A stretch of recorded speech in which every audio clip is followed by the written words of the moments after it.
quick shout out and a reminder to all the hustlers out there that are trying so hard to build their follower numbers.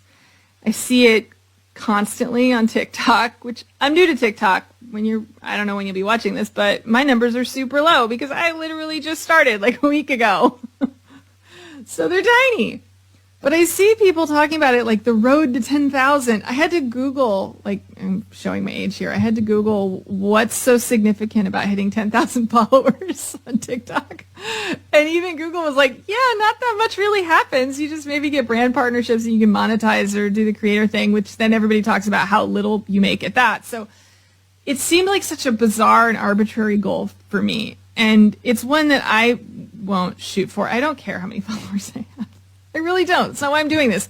I want to build a following. I want to build a community here, and I would love for you to join me, but I want you to join me because you like what I have to say, not because you're helping me on my road to 10,000. So I want to underline this point by telling you a tiny little story about when I first started my business. Now, 15 years ago plus, my first website was on a hacked version of Blogger. I didn't know what the hell I was doing. And back then, you used to have like the tag cloud in your sidebar, and then you have a little follower counter thing that Blogger supplied for you that would tell you how many people gave a shit about what you were saying.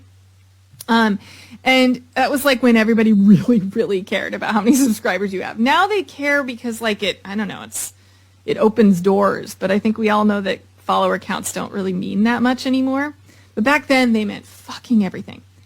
Now, I remember when that little counter went from 2 digits to 3 digits, when I had 100 people. Oh my God, I don't think I've ever been that excited about anything in my business before or since.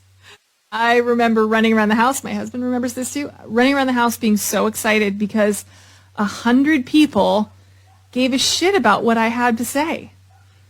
And I got some really good advice from another blogger at the time that was like, if you were standing in a room with 100 people or with 10 people who were paying attention to what you have to say and your ideas, you'd be over the moon.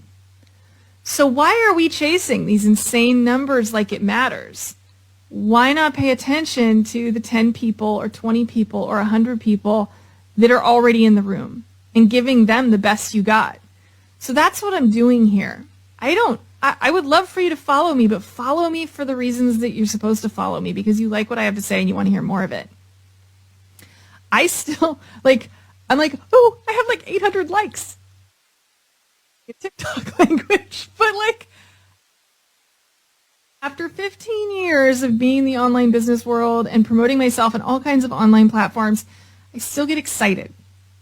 Don't stop getting excited when someone cares about what you're saying. Never stop getting excited when someone cares about your ideas or about the fact that you are in the world, and for that split second, you matter to them.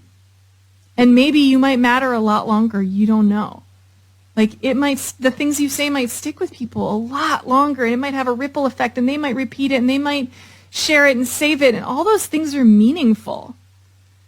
Don't chase numbers, chase community, chase people, chase connections. The numbers don't matter nearly as much.